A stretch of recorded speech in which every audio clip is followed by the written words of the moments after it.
Yashodanandana Vrindavana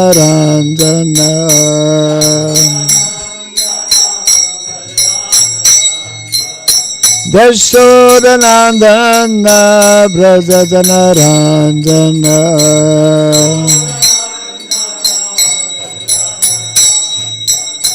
Jamuna Tira Vanachari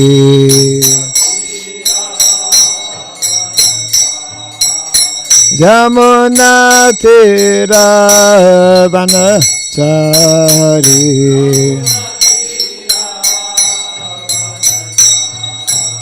Jaya Radha Madhava Kunda Bihari Radha Madhava Jaya Radha Madhava Kunda Bihari Radha Madhava Hare Hare Krishna Hare Krishna Krishna Krishna Hare Hare Hare Rama Hare Rama Rama Rama Hare Hare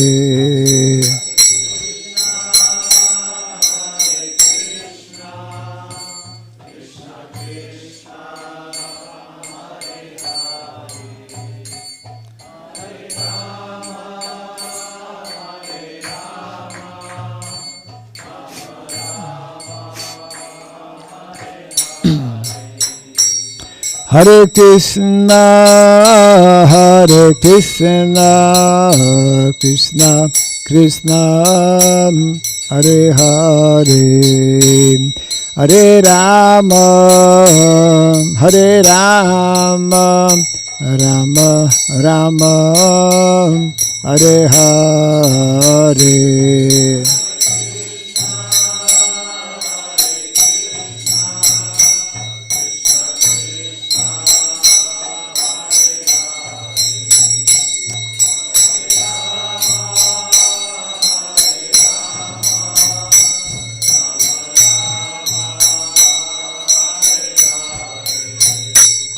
Hare Krishna, Hare Krishna, Krishna Krishna, Hare Hare, Hare Rama, Hare Rama, Rama Rama, Hare Hare.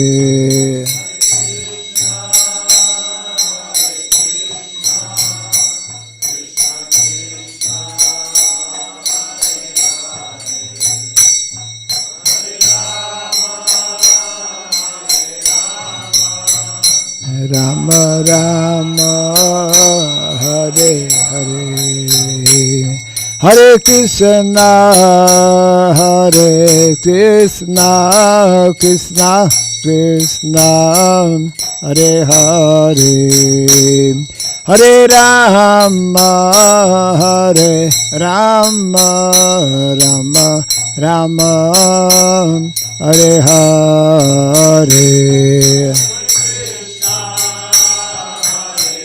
Hare Hare Bolo, Hare Hare, Hare Rama, Hare Rama, Rama Rama, Hare Hare, Hare Krishna, Hare Krishna, Krishna Krishna, Hare Hare, Hare Rama, Hare Rama, Rama Rama, Hare Hare.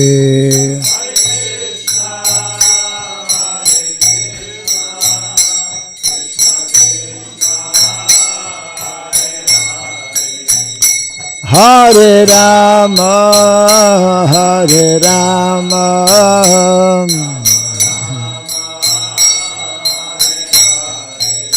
Hare Krishna, Hare Krishna, Krishna Krishna, Hare Hare, Hare Rama, Hare Rama, Rama Rama, Hare Hare.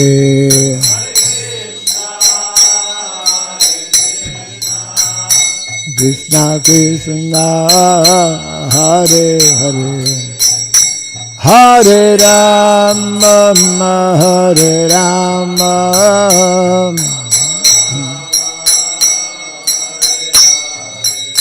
Hare Krishna, Hare Krishna, Krishna Krishna, Hare Hare, Hare Rama, Hare Rama, Rama Rama, Hare Hare. Krishna Krishna, Hare Hare, Hare Rama, Hare Rama, Rama Rama, Hare Krishna, Hare Krishna, Krishna Krishna, Hare Hare, Hare Rama, Hare Rama, Rama Rama, Hare Hare.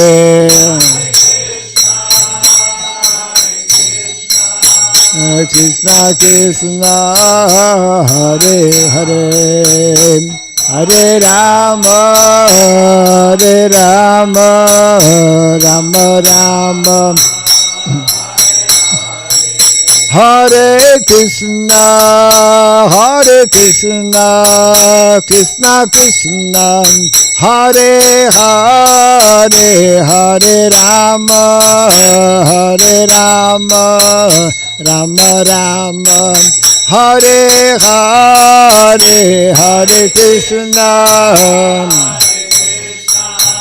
Krishna Krishna, Hare Hare, Hare Rama, Hare Rama, Rama Rama, Hare Jaya Radha, Madhava Radha, Madhava Radhe.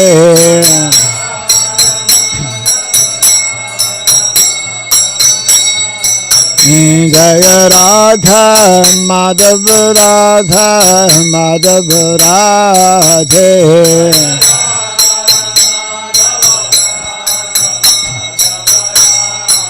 Jaya Prabhupada, Jaya Prabhupada, Prabhupada, Jaya Prabhupada.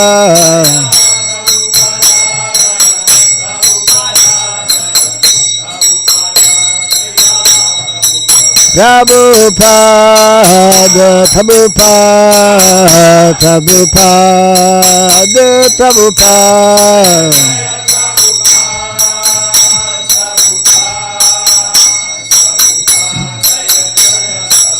Jaya Jaya Prabhupada, Prabhupada, Prabhupada, Prabhupada. Prabhupada, Jaya Jaya Prabhupada. Gaura Pimanande, Jaya Vishnupada Paramahamsa, Privraj Gacharya Stotra Satya Sri Simad, His Divine Grace, Siraboy Charanarvind Bhakti Vedanta Swami Sri Prabhupada Ki, Ananta Koti Vaishnava Vrinda Ki, Skandi Viti, Founder Charya's Divine Grace Sri Prabhupada Ki, Namacharya Sri Haridas Thakur Ki, Samavata Bhakti Vrinda Ki, Harinam Sankirtan Ki, Grantaraj Bhagavatam Ki, Jaini Thai Gaura Pimanande. All glories to the assembled devotees, all glories to the assembled devotees, All glories to the assembled devotees. All glories to Sri Guru, to Sri Gauranga. All glories to Srila Prabhupada. Om Agyanatimirandasya Gyananjana Shalakaya Taksuranmilitam Jena Tasmai Sri Gurave Namaha. Sri Chaitanya Manobhistam Stapitam Jena Bhutale Swayam Rupa Kadamahyam Dadati Swapadantikam Bandeham Sri Guru Sri Juta Padakamalam Sri Gurun Vaisnavam Scha Sri Rupam Sagrajatam Sahagana Raghunatan Vitam Tvam Sajivam Sadvaitam Savadutam Parijana Sahitam Krishna Chaitanya Devam Sri Radha Krishna Padan Sahagana Lalita Sri Vishakanvitam Scha Hai Krishna Karuna Sindhu Dinabandhu Jagatpate Gopesha Gopika Kanta Radha Kanta Namostute Tapta Kancana Gaurangi Radhe Vrindavaneshwari Vrishabhanu Sute Devi Pranamami Hare Priye Vansakalpa Tarubhyascha Kripa Sindhu Vyaevacha Patitanam Pavanebhyo Vaishnavebhyo Namo Namaha. Narayanam Namaskritya Naram Chaiva Narotamam Devim Saraswatim Vyasam Tato Jayam Mudirayet. Before reciting the Srimad Bhagavatam, which is our very means of conquest, let us first offer our respectful obeisances unto Narayana, the Supreme Personality of Godhead, unto Nara Narayana Rishi, the supermost human being, unto Mother Saraswati, the Goddess of Learning, and unto Srila Vyasadeva, the author. Nasta Prayesha Badreshu Nityam Bhagavata Sevaya Bhagavati Tamasloke Bhaktir Bhavati Naisiki. By regularly hearing the Srimad Bhagavatam and by rendering service unto the pure devotee, all that is troublesome within the heart becomes destroyed practically to nil, and loving devotional service unto the Supreme Lord, who is praised with transcendental songs, becomes established as an irrevocable fact. Idam Bhagavatam Nama Puranam Brahma Samhitam Uttama Shloka Charitam Chakara Bhagavan Rishi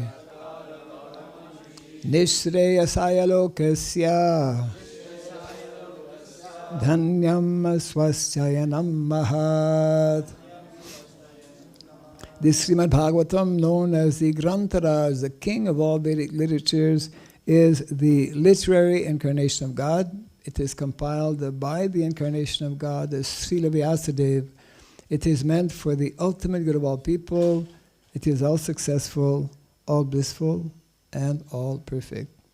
Sri Krishna Chaitanya Prabhu Nityananda Sri Advaita Gadadhara Sri Vasadi Gaura Bhakta Vrinda. Hare Krishna, Hare Krishna, Krishna Krishna, Hare Hare, Hare Rama, Hare Rama, Rama Rama Hare Hare.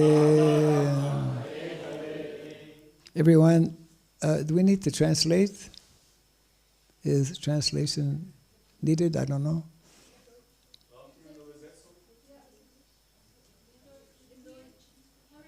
That's already been worked out.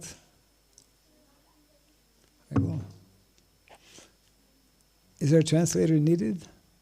Yes, but they're arranging. They're arranging. Okay, so I just have to carry on. Yeah? Okay. Everyone may kindly fold their hands like this and repeat the following 2 short mantras. Om Namo Bhagavate Vasudevaya. Om Namo Bhagavate Vasudevaya. Om Namo Bhagavate Vasudevaya.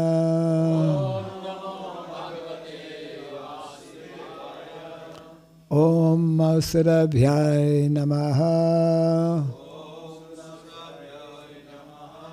Om Surabhyay Namaha. Om Surabhyay Namaha.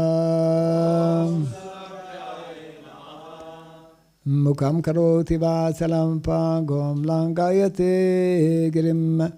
Yat kripa tamaham bande Sri Gurum Dinataranam.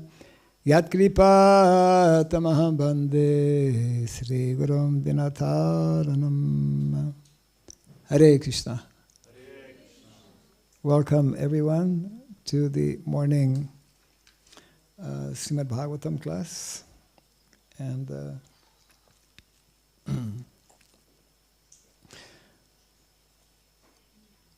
anyone here by chance visiting for the first time? Okay, okay, a few back there. Okay, special welcome to those who are visiting for the first time. You're also visiting for the first time. We are reading from the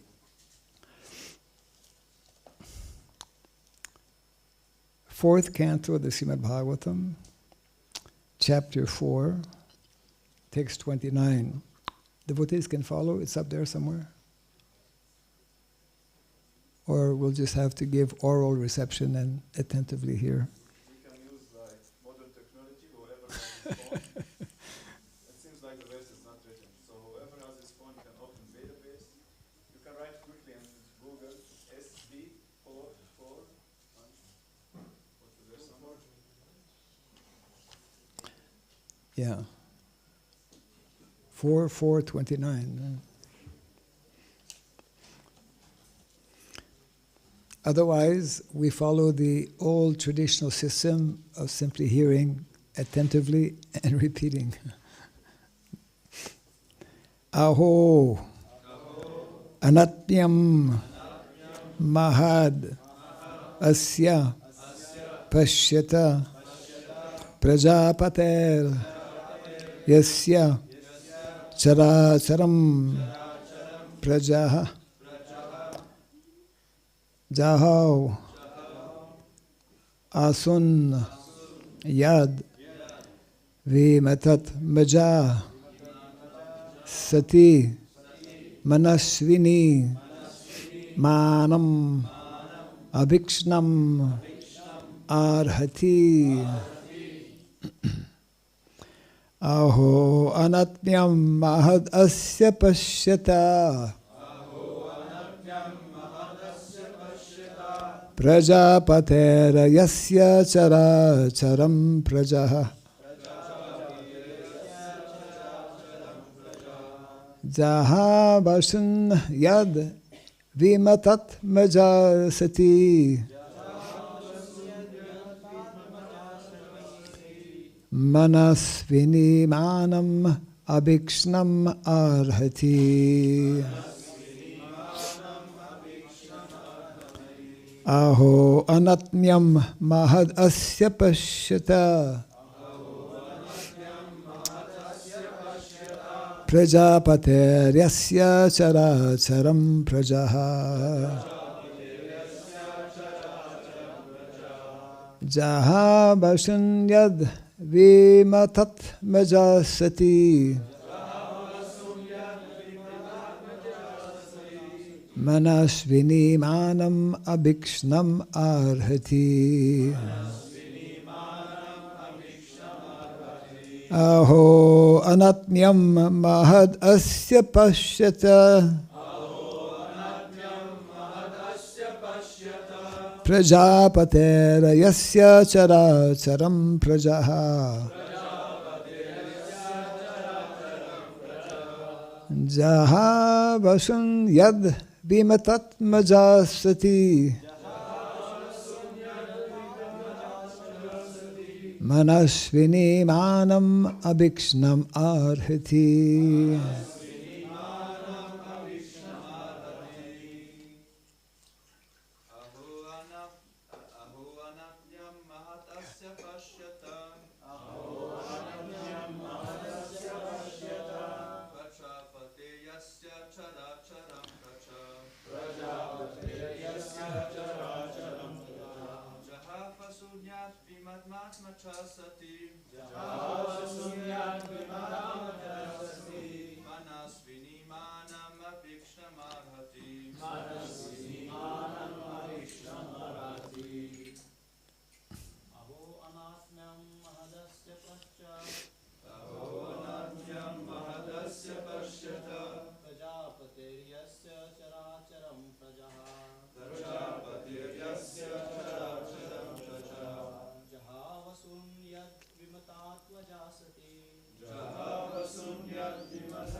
Ladies,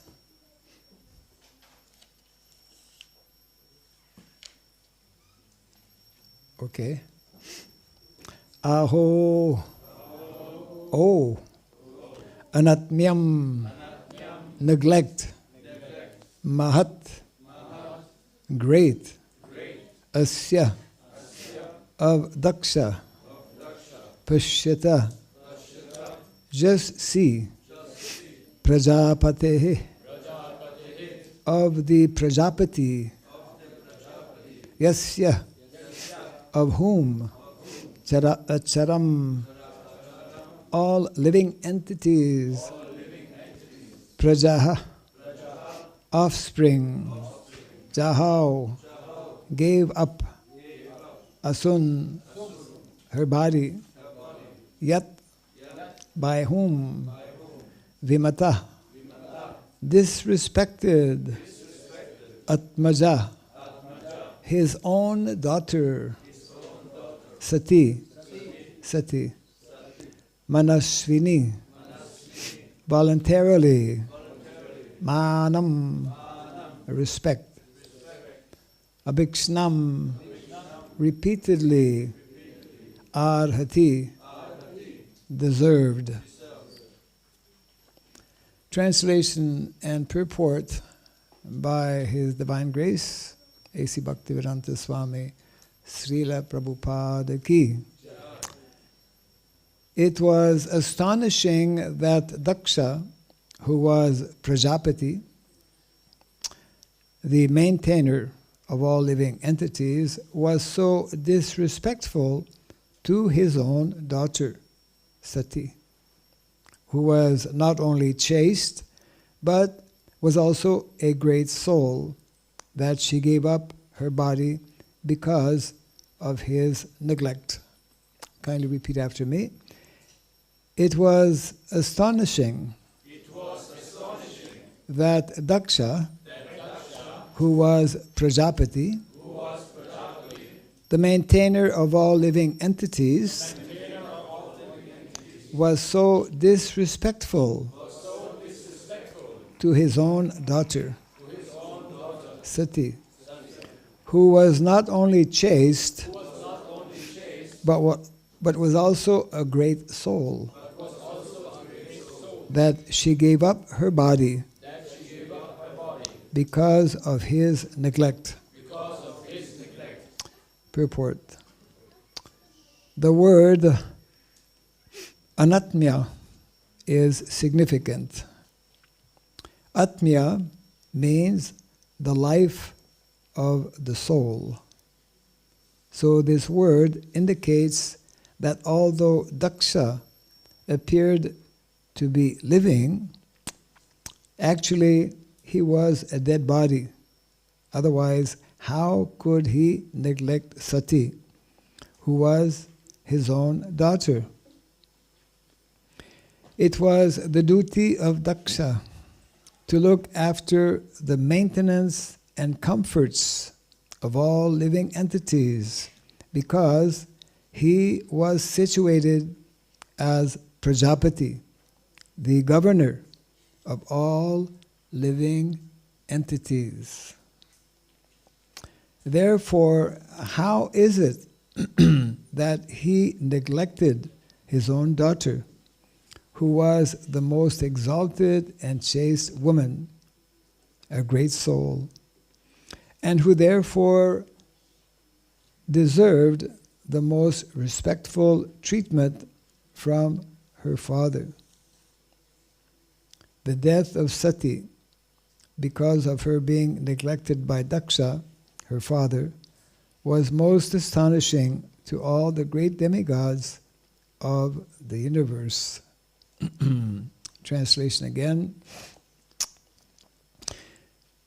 It was astonishing that Daksha, who was Prajapati, the maintainer of all living entities, was so disrespectful to his own daughter, Sati, who was not only chaste, but was also a great soul, that she gave up her body because of his neglect.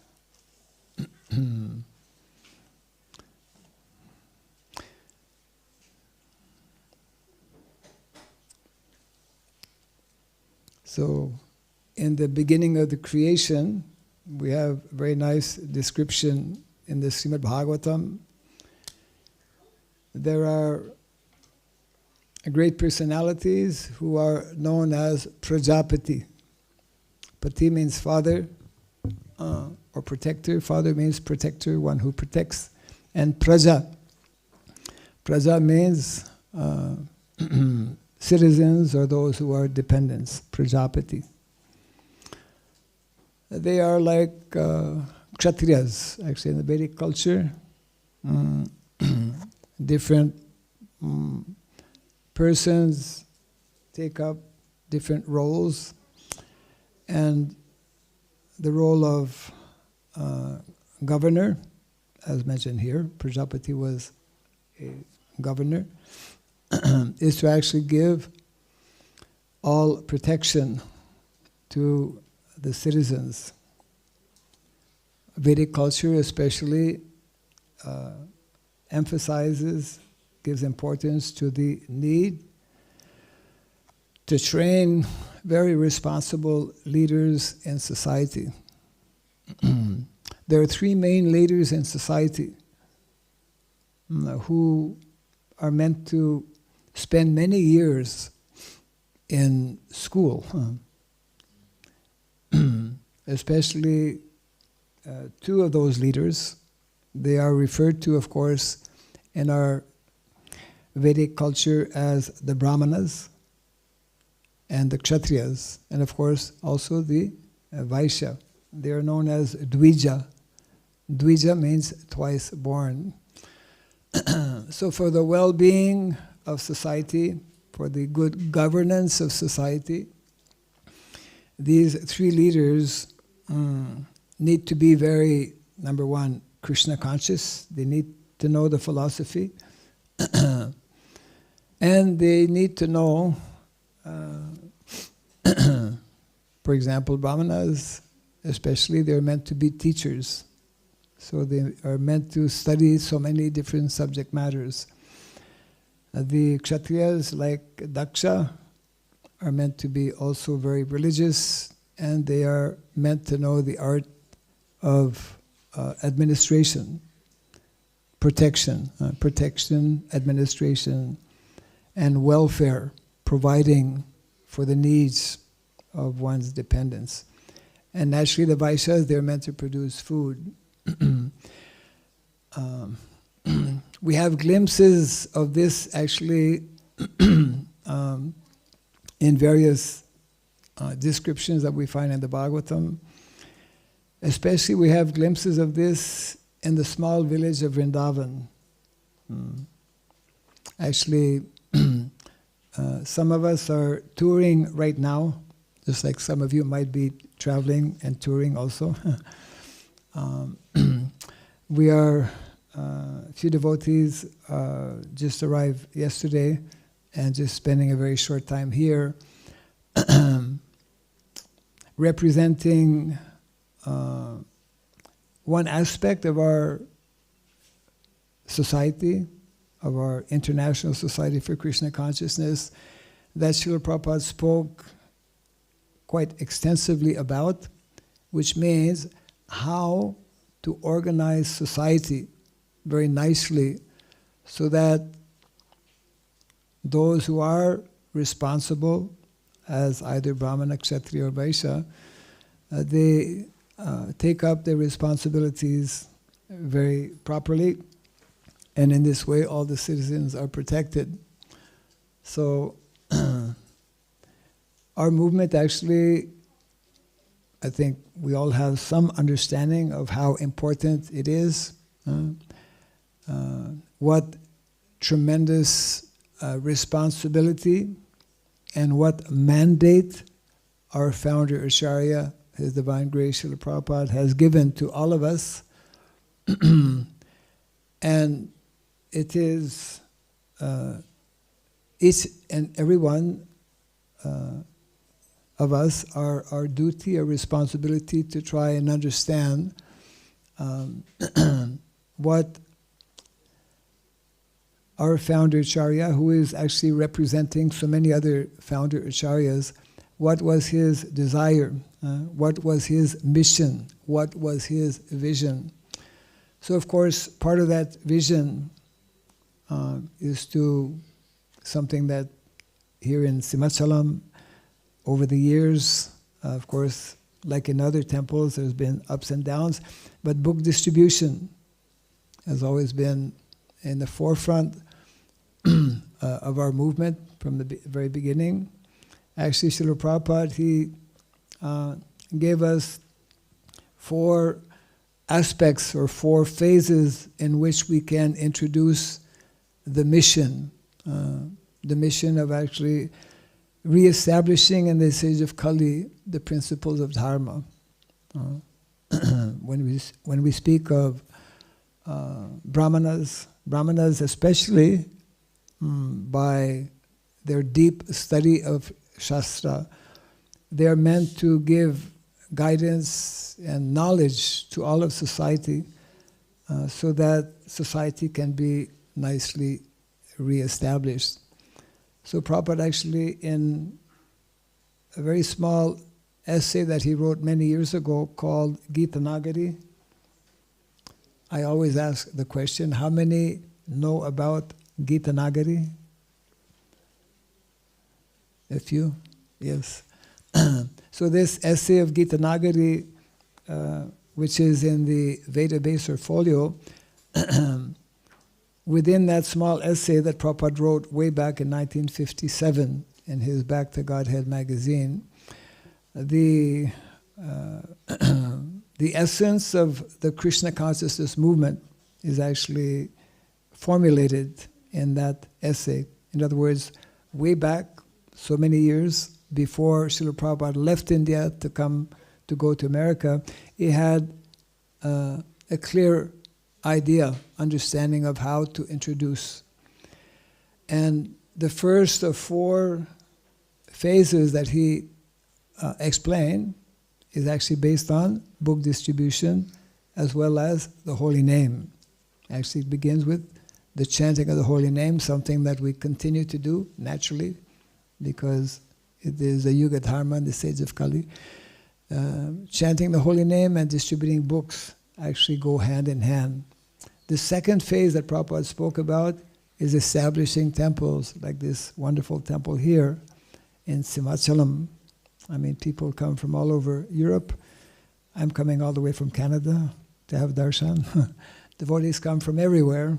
And we have, in this way, so many very attractive temples all over the world. So Prabhupada wanted that this be the second way in which we make our Vedic culture and Vedic knowledge known. The third way that Prabhupada explained is by cultivation. He called it spiritual initiation movement. Training, educating, giving courses, giving seminars so that all of us can understand more and more in detail. So these 3 phases have been very prominent. Of course, they have varied from one place to another. And there's a 4th phase which is still in many ways yet to be understood or yet to be revealed, or not revealed, but yet to be manifest. And that 4th phase has to do with outside society, general society. Srila Prabhupada actually called it a classless society, which means actually varnashrama. When it's very nice actually to sit in an audience where we have a good variety of members of society, beginning with younger boys and girls, and then parents, mothers and fathers, possibly some vanaprastha and sannyas. Looks like we have the 4 varnas here, and or at least 4 ashramas. Vrindavan, we chant generally before Bhagavatam class, we chant this very beautiful song, Jaya Radha Madhava. Because in Vrindavan, Krishna and Balaram and all the residents of Vrindavan, the way they live, their activities are meant to be meant to be the ideal example, actually, for all of us in society. So in India, there is a national ministry that is especially focused on presenting this aspect of the movement, this 4th dimension or 4th aspect of the movement. And actually we have 2 devotees from that ministry who have come with me yesterday. One is sitting in the back here. Madhava Prabhu, you can raise your hand. Yeah. Their first time to Simachalam along with Vasudam, Prabhu. They're both connected with the ministry of Varnashrama in India. And we are touring actually in different countries to try and speak a little bit about how very, very important this 4th aspect or dimension, because it has to do with mothers and fathers and children and elders within society. And in other words, what is the best way in which we can live so that we can advance nicely spiritually, because that is our primary objective. But simultaneously, what is the best way we can live so that we don't have to struggle so with so many difficulties to meet our basic necessities of life. Modern day society, I think everyone will agree, has become very complicated, very stressful. Everyone likes to come to the country, go away for some time. Everyone is looking forward for holidays in the summertime. People would rather like to be on holidays than working, because a lot of the work, most of the work that we are doing, actually many people don't even like the work that they're doing. But in the Vedic culture, there's a whole very nice system whereby people are introduced and gradually trained in such a way that whatever work they will do in society, they are liking to do that work. And one of the main reasons, of course, is that whatever work they do, whatever service they take up, they know that it's for Krishna, that it is for pleasing Krishna. In other words, the focus or the center is Krishna. Today in modern day society, the focus is not Krishna, and therefore there is a lot of competition and a lot of frustration and enmity, etc. That is one of the most important aspects. We see this especially in Vrindavan. Every resident of Vrindavan,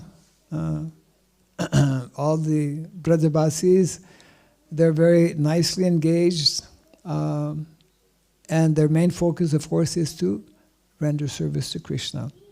And also, their activities are more simplified. Their activities are connected with looking after the village of Vrindavan, growing food in a very simple and natural way, taking care of cows. In our modern day society, we have actually forgotten that this description that we hear about in our Shastra, that we sing about every day, this is meant to be the standard of living. Because within that lifestyle, all that we need to learn is actually, in other words, the science of economics and the science of education, which are necessary for us to live properly, are actually taught and lived by the residents of Vrindavan. So these descriptions we find especially in the 10th canto. And when we deviate from this more natural way of living, especially when we deviate from cultivation of Krishna consciousness, then this is what's happening here to Daksha. Daksha actually became envious of Lord Shiva. And therefore, although he has such a big position as Prajapati, he neglected his own daughter. So it means that actually when we deviate from dharma, when we don't follow the recommended practices that are given, either spiritual practices, including material recommended practices, then there will be disruption within society. This is our most unfortunate situation in modern day society. And we as devotees, we as members of the Krishna consciousness movement, representing the movement of Lord Chaitanya Mahaprabhu, we have actually the most important responsibility in the world today, because we have been given that mandate, that duty to introduce this knowledge, not only teaching it, but actually living it, demonstrating to others what is a more simple way to live. We read how Krishna and Balaram, for example, every day, they go with their friends to take care of the calves. And this activity, which is unknown or not practiced in modern day society, is described in our Shastra as being the way young boys are educated in the traditional way of life. education is very, very important for all of us. Srila Prabhupada gave us some very important guidelines, what is the meaning of education, how we should be educated, what ideal type of activities or occupations we should be taking up. Most of us have forgotten that actually in the last few weeks, as we travel in different countries here in Europe, we see how not that long ago, main activity for many people actually was connected with agriculture. I was telling our devotees how a few years ago, maybe 2018, 2019, I was visiting Ukraine and interviewing some of our devotees, and some were mentioning how they spent many, many years in agriculture work, milking cows by hand at that time. Some of our centers, we have projects where devotees have Goshala, have cows, and I believe, I was recently in England at the Bhaktivedanta Manor, and our devotees tried to actually follow the traditional way of looking after cows by milking them by hand. Of course, most of us, we don't know how to do that, and we don't think about that as well.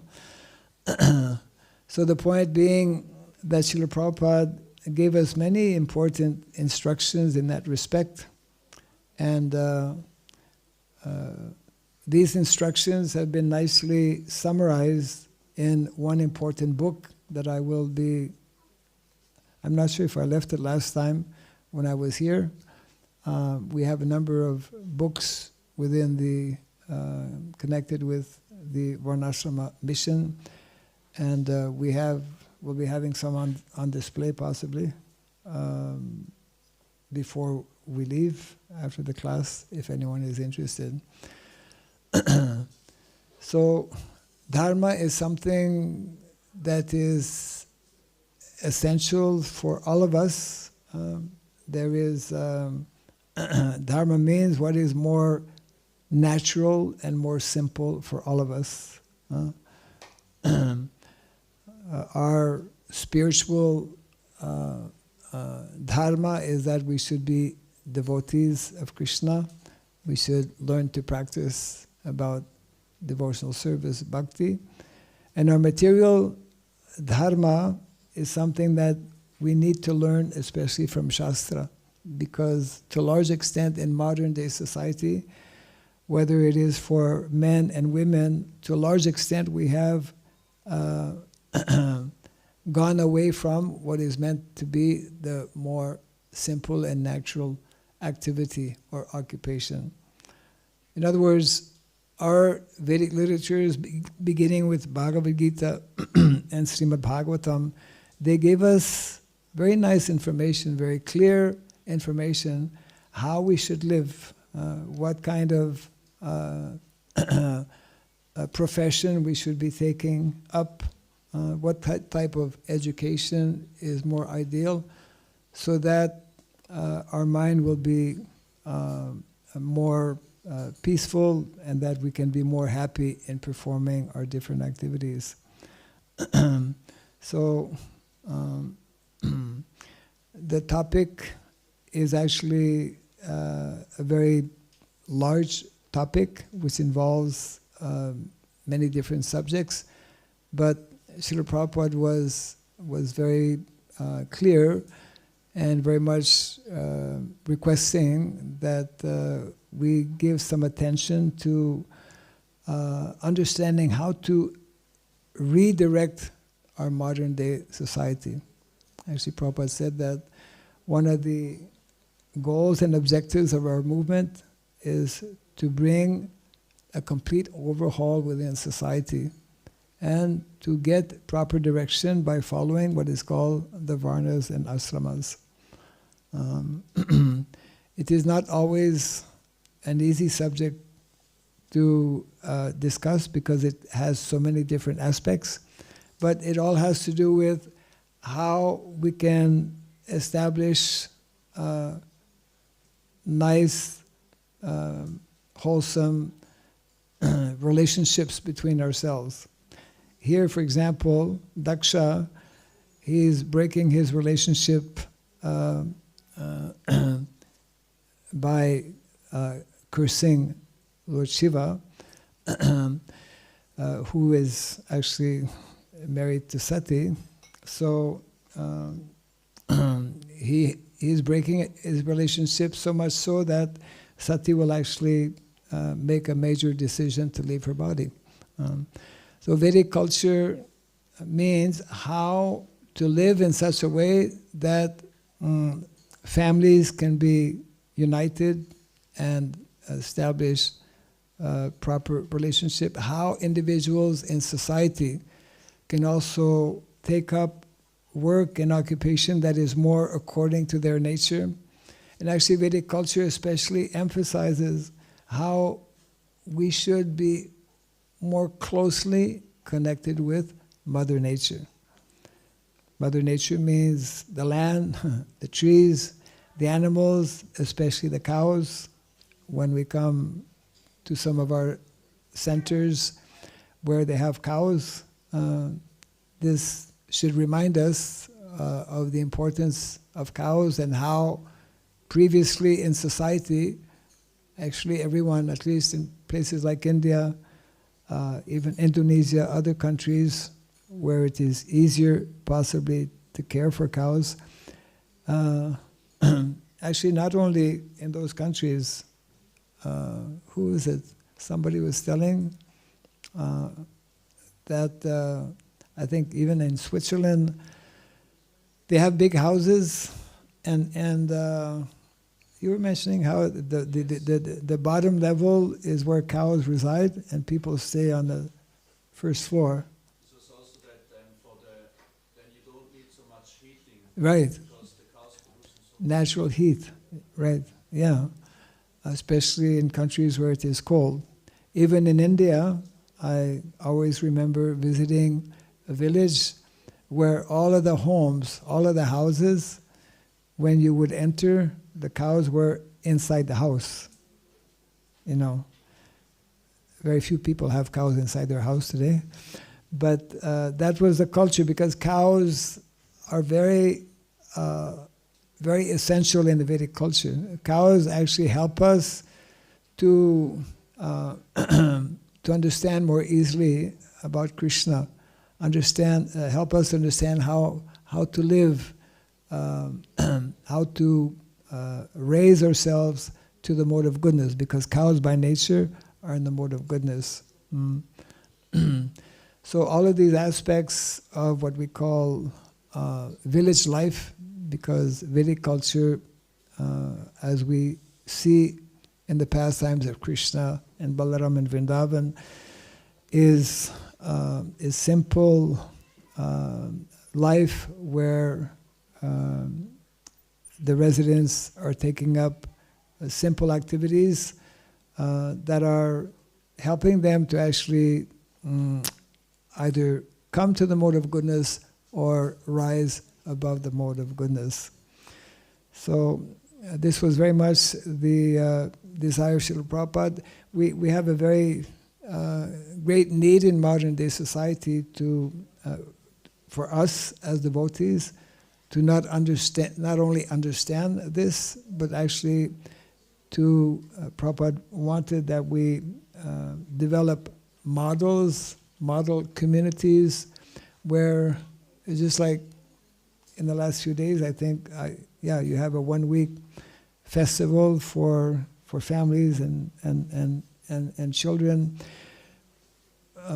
In the Vedic culture, just like we have a village in Indonesia, every day people are interacting with one another as families, and because they're all focused, that whole village, it's a small village, all focused on serving Krishna, they're all devotees.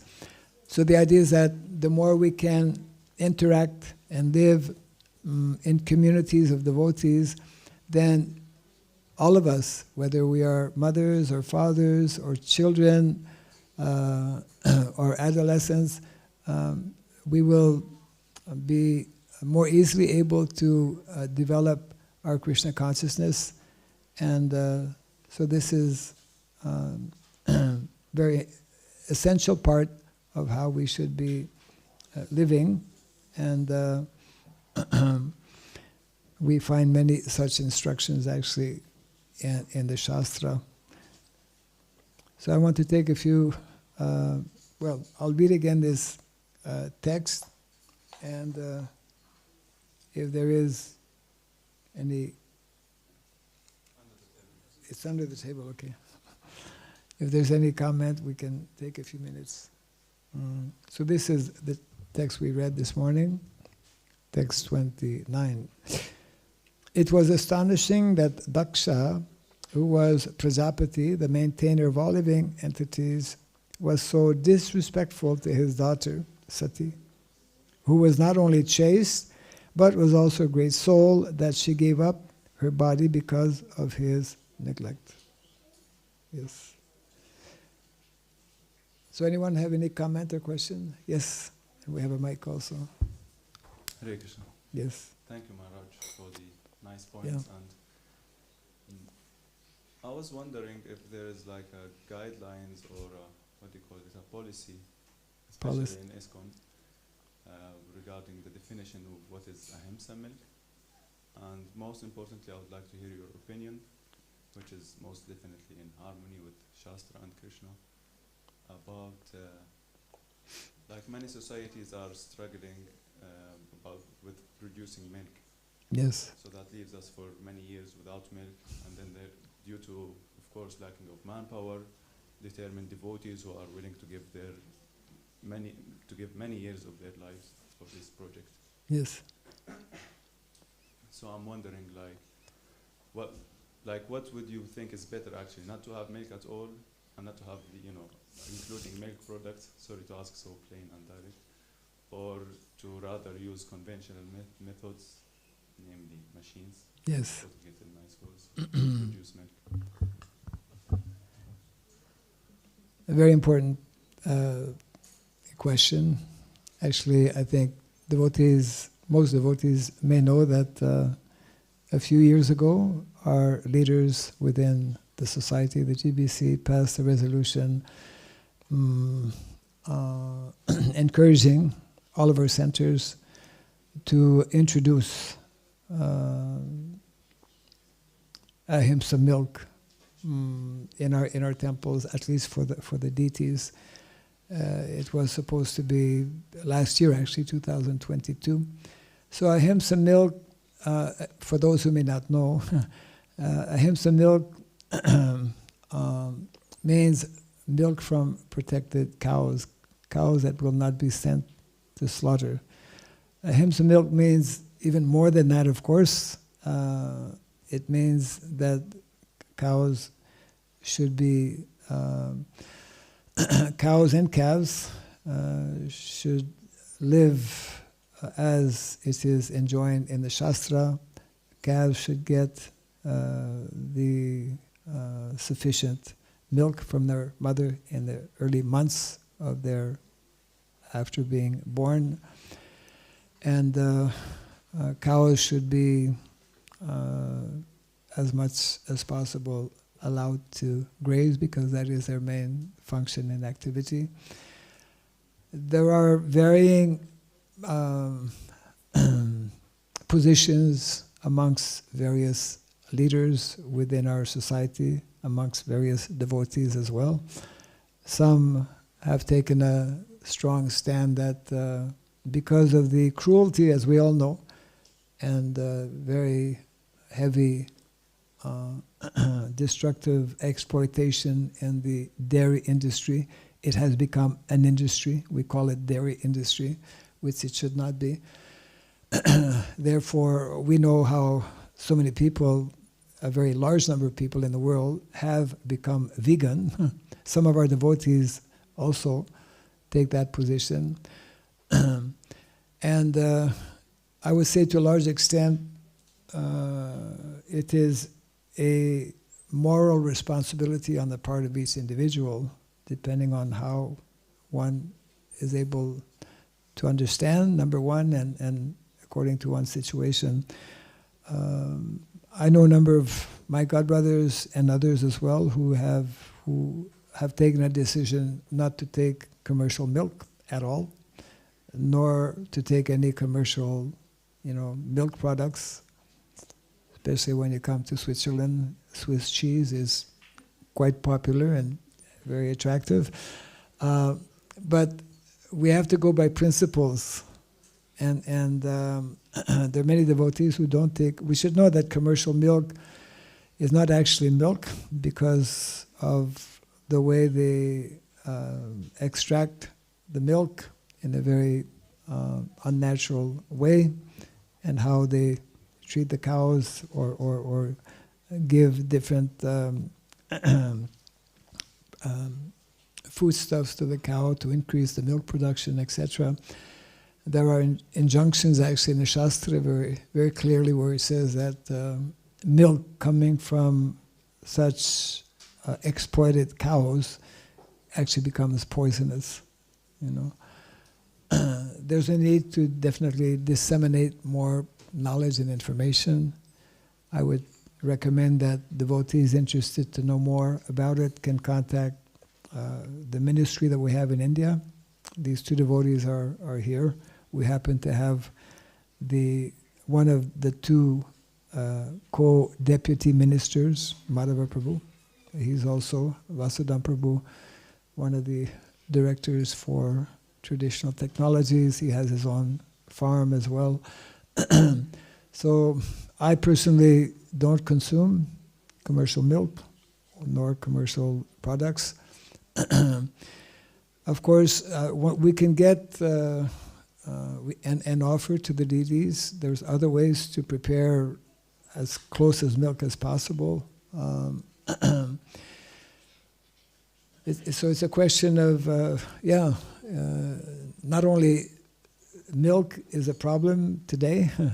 Most of the food that we consume is not ahimsa food, isn't it? For that matter, most of the cloth that we wear, the shirt, is not natural cloth. Yeah, so much of actually we are surrounded by things which are not natural, and that's one of many reasons why we need to gradually make steps, make arrangements so that we can, for example, especially when we have some land, and even if we don't have land, people in the cities, they can begin at least to grow something, at least grow a few flowers that they can offer to the deities. So it's a tremendous challenge, not only in terms of, let's say, we're talking about milk, but also all the food that we are consuming, and it goes into all kinds of aspects, also in terms of the work that we are doing. Devotees have written on the subject matter of milk, to come back to your question, and I think there are some general guidelines. I would say more needs to be written on the subject matter, and the more we are, let's say, in contact with people who have more knowledge and experience about this, then this can help us to kind of make decisions on our wherever we may be situated. Yeah. Anyone would like to add something from the ministry here? Madhava Prabhu, yeah, Mike. Just a small point that basically all of us live from the production of plants that come out from the soil and interaction of soil and seeds and sunlight and water, etc. And to convert that, the available plants, into living in the next group of people who live off the plants. So we normally see that the amount of animals or the amount of plants is much more, and then the plants, the animals that live off the plants, because animals don't produce food on their own, so they have to live off the plants. So the amount of animals that can live off this plants is much smaller than what the amount of plants are there. And then, if we're talking about milk, which is a further distilled and a very much, it's like you could call it the pinnacle of the food production system, which is specifically designed for the babies that come out. The calves. Yeah, calves and other animals, all the animals. It's even more less. So the conversion of energy from plants to animals, animals to milk, we lose a lot of energy on the way. So until unless the basic level of production of plants and on the land is not very high, the environment is not very good, then it's not going to be it's going to be very difficult to produce milk, because it's a system of conversion, and with each system of conversion there is loss of energy and there's going to be very little left at the end. So conversion normally from plants to animals, available food, is about 30%. And it even reduces very much more when it comes to the level of milk. So what you're saying is that there's no quick fix. Yes. Until now, the soil is and the land that is producing, the environment that is producing the food, is not going to be very rich. Then the conversion rate is going to be very small. So your point is that we should especially focus on soil and production. Then milk will automatically be easier and much more conversion is going to take place. Otherwise, it's not going to take place. See the bricks levels in the Yeah. grass. That's most important. And if that helps me. Okay. It's an involved topic. Yes, someone has a comment or question. Sorry, thank you, Prabhu. Just connecting to that, I'm curious to know how focusing on soil will reduce the violence against Gaumata. I mean, how these 2 points are connected, because I was not able to connect.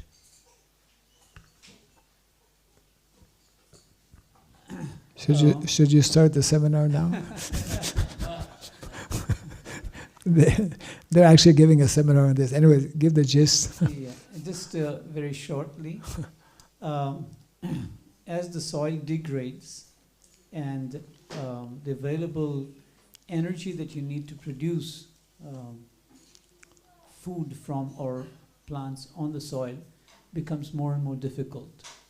And the soil and the food that is also produced, or the plants that are also produced, are producing less nutrient-rich food.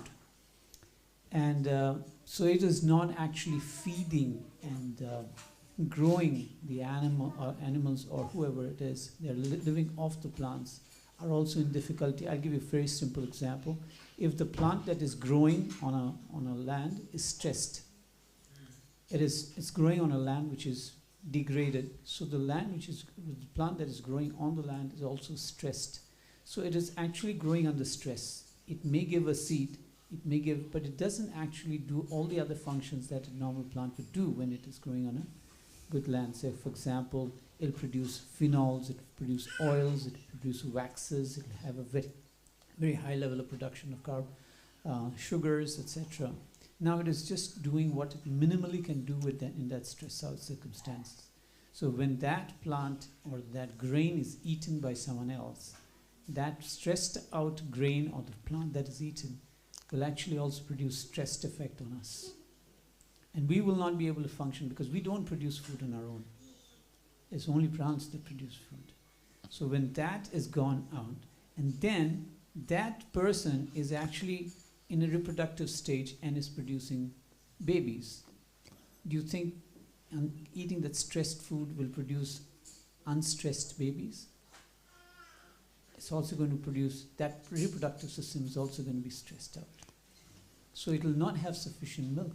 It may not even have sufficient things to actually nourish the baby in the body. The father may not have enough energy to actually give a proper seed also. So this is what is happening today, and as a result of this, we are seeing infertility rates are increasing, even in dairy and even in the human population. This is in short. So we are becoming stressed out because we're eating stress food. Yes. More or Stress less. means not just mental stress, it's stress of physical, mental. Right. Okay. Our cow in charge has to go follow. Hare Krishna Maharaj. Yes. Through the last 5 years, I had really a lot of association with His Grace Balabhadra Prabhu, Mm-hmm. who was, I think, 10 years Minister of Cow Protection globally. Yes. In ISKCON. Yeah. He's getting old. Yes. Yes. And although now he's forgetting often many things, but he left through his association, through his many years, an extensive knowledge of what actually is cow protection. Mm. In the last part of the lecture and during the question time, I was hearing so much speaking about milk. But one of the things which Balabhadra Prabhu is explaining, and I think this is what the reason why we are living in the material world, because everything is upside down. And question of cow protection is also. Please correct me, Maharaj, but Balabhadra Prabhu is explaining that in the Vedic culture, when there is no tractor to buy in agricultural shop, When there is no tractor, agricultural machines Machine, to yeah. buy, yeah. and there is no diesel, and there is no oil, there are no rubber from Malaysia, what people are doing, the first reason to breed the cow is to produce bulls. Because you have to produce food grains, you need transport. The second reason to impregnate the cow, to reproduce cow, is the cow dung. You need it as fertilizer, and you need it as a fuel, and you need to clean your home. Mm-hmm. Because you are living in Vedic culture, the house has to be pure. Mm. The third reason, there is no drugstore or apotheke in German. So you need cow urine, because otherwise you cannot treat yourself. There are no chemical medicine to buy. And the fourth reason, which is actually not the reason, and no one thinks actually about it, is milk, because it's naturally there. Because you reproduce the breed of the cow because of the first three reasons. And whatever is there, you consume. So for me, it's this example is really, we can see how in the material world and in the modern day society, how everything is changed. The focus is changed, like upside down. Mm. And because of that, we have so many problems. Financial problems, even in the cow protection projects, where it's very often there is overbreeding. Mm. And there are old cows, which also need love, attention and care even more than the healthy cows, but they don't receive that because there is not enough manpower and because the focus is milk. Yeah. So, as you said, the more far away we are from the standard which is given in Srimad Bhagavatam and the standard which Srila Prabhupada has instructed us, the more problems we will have. Yes. And the problem is that at the end, who has to suffer the most? The mother cow and the father bull.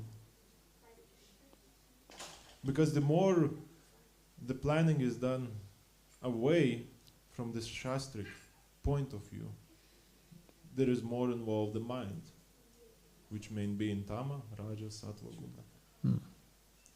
And as we know in Bhagavad Gita, it is described there are four faults of a living being, human. So the more we far away from Shastra, the more faults are there. Yes. And of course, at the end, who has to suffer the most? Those who cannot say anything, and those who cannot go to cow protection minister and complain. So these are cows and bulls, which in the old age mostly need not just to be fed or cleaned, but they need love and care and attention. Then they can peacefully just go to the further destination. Yes. So just a comment. I don't know what you can say, Maharaj. Yeah. Good point. Good points. Many points. Yes. Definitely, Balabhadra Prabhu, for many of you who may not know, as mentioned a few minutes ago, was since many, many years, he was a young man when he got into, or he may even have a background of agriculture, I'm not sure, but since decades he was very involved and still is actually in Florida, as I visited the farm that he has. That was before that he was in New Vrindavana actually. And they have a website, him and his wife, Shaya Mataji, with all kinds of very important information, as you have nicely shared.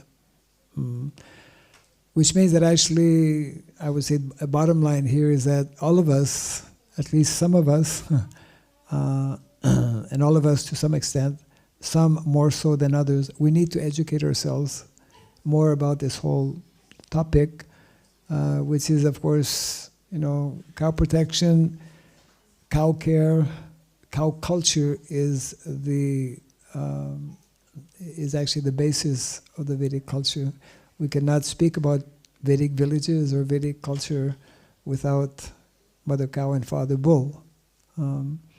And we are so far removed from the Vedic culture, therefore we have completely distanced ourselves from cows and bulls, and we have the deplorable condition in which we find ourselves.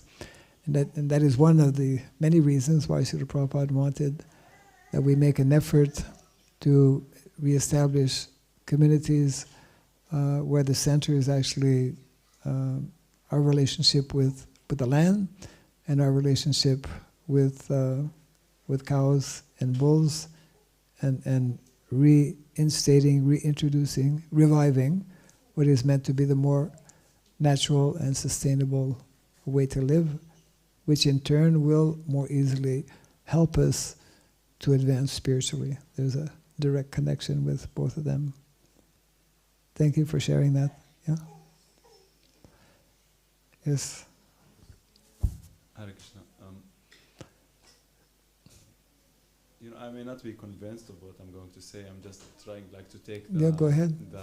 How to say this, the position of a materialistic, let's say, Yes. commenting on what Hastigopal Prabhu said. So the first three reasons to have a cow is, if you call it that way, to have a cow, is to have a bull to plow the field, and the second one is cow dung and urine. So why would I need a bull if I have a machine, as one would say? I'm materialistic.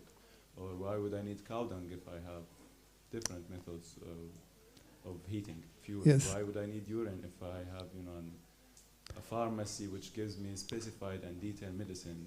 So the fourth point that comes is, okay, I need milk.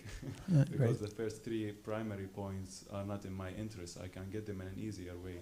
Like also thinking about what Madhava Prabhu said is the amount of plants is much higher than the amount of the animals and so on, but like what came to my mind when he said there's now conventional methods in agriculture. I can do a greenhouse or a field that is monoculture, and I focus on what I want and I get what I want. So it seems like the conventional ways, which are unnatural, and of course we as devotees, we are not advocating them so much, still they are more practical.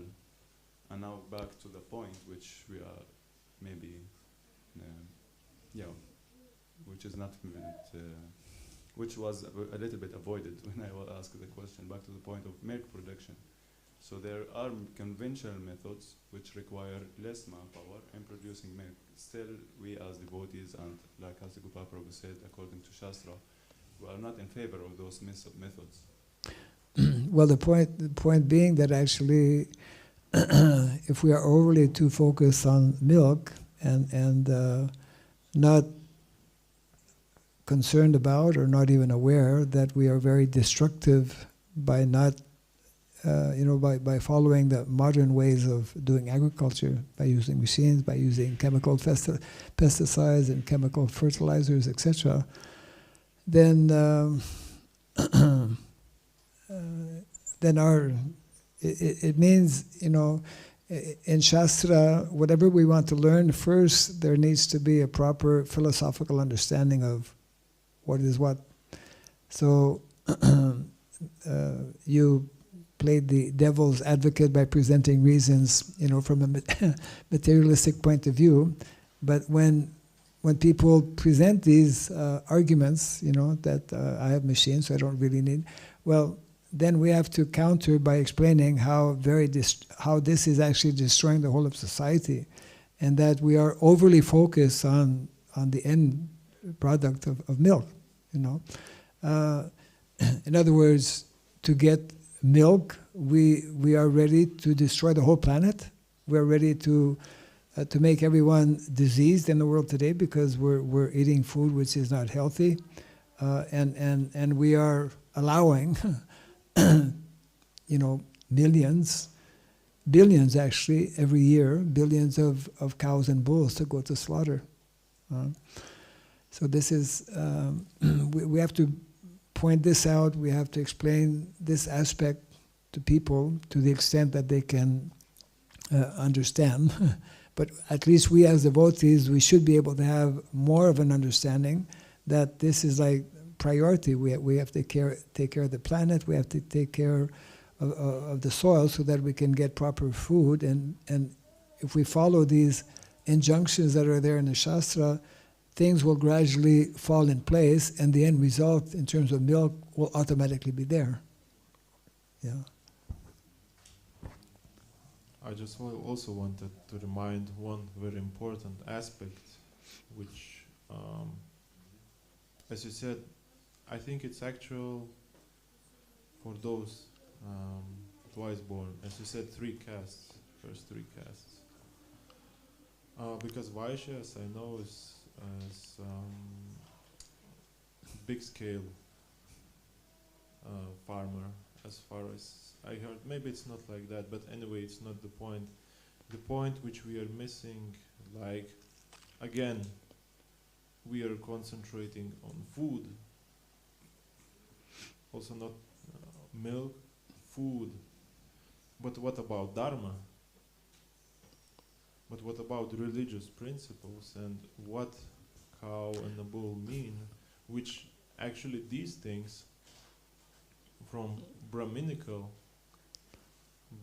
for Brahmana, and these three castes should be, I think, maybe the most important, or not. But I just want to say that there is this aspect which we don't hear so much. Yes, I mean, I was trying to explain briefly how, for example, when Krishna and Balaram went to Sandipani Muni Gurukula, is it right? When they left Vrindavan, then Vasudeva and Devaki, they wanted them to go to Gurukul.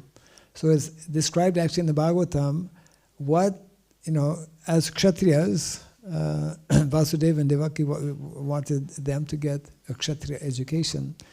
And what did they first learn when they went to Gurukul? They didn't learn about Dhanurveda, which is the main Shastra for Kshatriyas.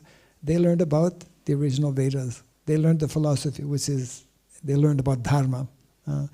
So unless, yes, and that is the problem, Prabhupada explains, actually that is the major problem in modern day society. People are leaving aside Dharma, not actually understanding about Dharma. And it's a tremendous responsibility for us, actually, as devotees, to understand Dharma in its two levels. The spiritual aspect of Dharma, which has to do with, the soul and our activities in Bhakti as eternal servants of Krishna. As important, because we are here in the material world, is to understand this whole dimension of material Dharma and how we should properly manage and utilize Krishna's energy, which comes in the form of Mother Nature, which comes in the forms of plants and soil, animals, cows especially, etc. So if we as a society especially, our primary goal actually is to promote Dharma, but unless we have a very clear understanding of these two levels of Dharma, and unless we are living that, how we convince or teach others about it. So therefore, many years ago, and it comes back to something very fundamental, Srila Prabhupada wanted that in each of our centers we establish a Varnashram college. Means we need to educate ourselves. And then by educating ourselves, we will be in a better position to actually demonstrate, to actually live our philosophy. And the world is in dire need now of such examples. Otherwise, so many people are talking so many things. So therefore, Prabhupada wanted that we create models, that we have communities. And most of our devotees are very slow, I would say, in really understanding or making steps in that direction, largely because we are still lacking in some understanding, and there's a need to discuss more on it, and of course to go beyond discussion.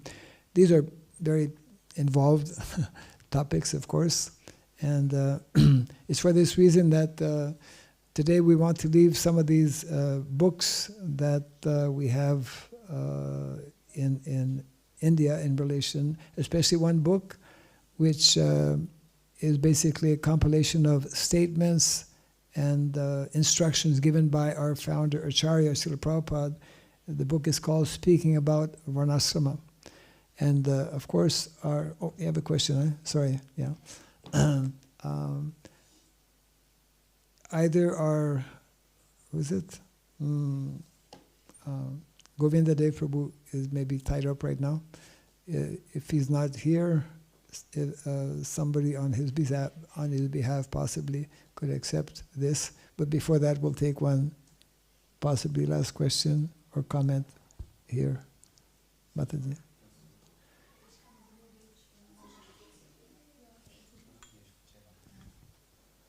If anyone has to leave, kindly do so. Okay. Ist Ja. okay? Ja. Hare Krishna. Ja. Vielen lieben Dank. Also für mich ist sehr interessant, dieses Buch, weil ich wollte über Kinder erzählen.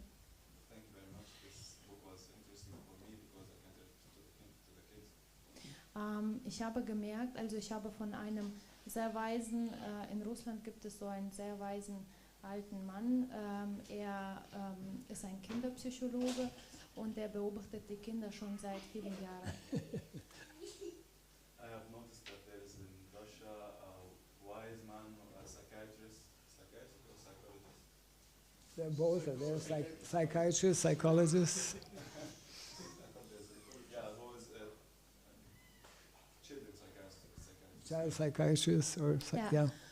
Und ich habe von ihm auch gelernt zu beobachten, die Kinder. And I learned from him to notice the kids, to observe the kids. Es kommen jetzt viele andere Kinder, die sind so liebevoll in der Seele und die möchten Kühe haben. Nowadays, many like kids or souls, which means are coming who are so lovingly want to take care of the cows. Ja. Ich habe auch eine Tochter, die möchte gern eine Kuh haben und eine Farm haben. I also have a daughter who wants to have a cow on a farm. Und Okay. ich finde es wichtig für die Eltern, man sollte die Mütter auch aufklären, von der heutigen Zeit die Mütter. Aufklären? Ja. Aufklären? Okay, and I find it also important nowadays for the mothers that they should explain this to the Wie wichtig die Kuhmilch auch ist für unser Bewusstsein, how important the cow milk is for our consciousness. damit wir auch genug Kinderbücher auch haben und diese Liebe den Kindern zeigen, wie man dieses System da aufbauen kann, mit Kühen halt, wie man melken kann und alles. Yeah, so that we can show this to the kids, this knowledge to the kids and the system, how to Ja, take care das- of the cows and Ja, die Kinder, man kann zum Beispiel so kleine Projekte machen, wie so Pate von einer Kuh werden für Kinder. one can also do such things like to take adopt a cow. So kommt zum Beispiel ein wenig Geld für die Kühe haben und für die Kinder, dass die Möglichkeit haben, mit den Kühen umzugehen und zu lernen, wie man das macht. And that way some money comes to the family which are taking care of the kids. And that Ja, so für beide Seiten. Und wenn man den Müttern halt erklärt, wie wichtig das ist, die Mütter, die wollen die Kinder beschützen und die wollen halt, also so ganz junge Mütter, ja. Und so kann man das auch ein bisschen wenigstens in die Wege leiten, dass die Menschen dieses Verständnis haben, wie wichtig eigentlich dieses Leben mit den Kühen ist. yeah, I think what she's trying to say is that's how important it is to educate the women, the mothers mainly, in order that this goes to the children. Yes, yes. That's a very good point she's making. The whole Vedic culture actually, and for example, this ministry for cow protection agriculture globally that is there, the ministry in India is especially trying to get that message across, how cow is actually everyone's mother, and at least we as devotees, we need to promote that more and more, and that will be very good for everyone, of course. Yeah. Sorry. Yeah, I'll translate on the side. Yeah, right. Yeah, 'cause it's getting late. So since it's a little bit late, if anyone else has comments or questions, possibly later. I need someone who's maybe representing the temple so that I can offer this book. Oh, Akila, yeah, right. Akila's right there. Hey, Hare Krishna. Thank you all very much. Jai Grantaraj Srimad Bhagavatam Ki. Jai Srila Prabhupada Ki. Haribol. His Holiness Bhakti Raghava Maharaj ki. We're both here. So we have enough books, you can both come.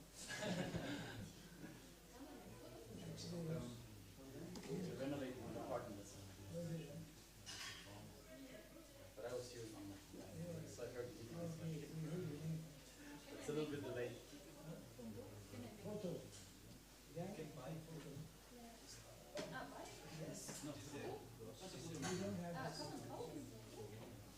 Do you have the for sale now? We have some, not this one.